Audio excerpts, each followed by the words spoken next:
আজ একটু অন্যরকম ভাবে চিকেন চাপটা করার ইচ্ছে হলো, তাই প্রথমেই আমি একটু বেরেস্তা ভেজে রেখে দিয়েছিলাম।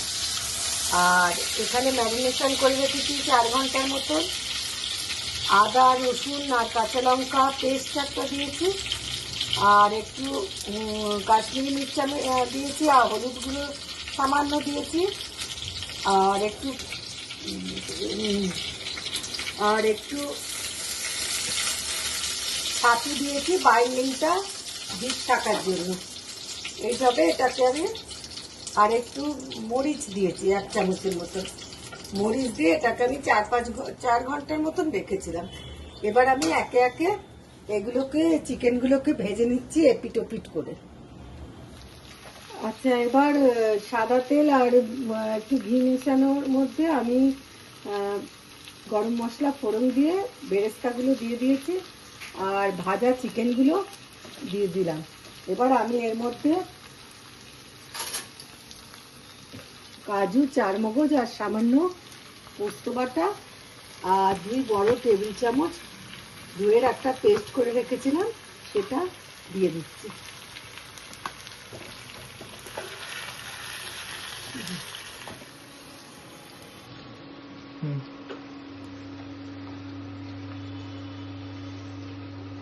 এবার একটু আমি এর সঙ্গে জায়ফল, জয়িত্রী আর গরম মশলা গুঁড়ো দিয়ে দিচ্ছি।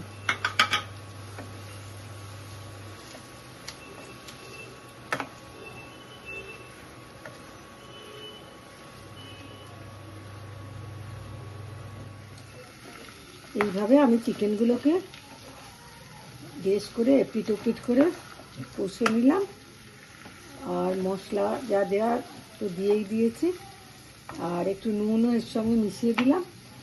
দিয়ে এবার আমার সব মশলা ধোয়া জলগুলো নিয়ে একটু উষ্ণ করে নিয়ে এবার আমি এই চিকেনে ঢেলে দিচ্ছি।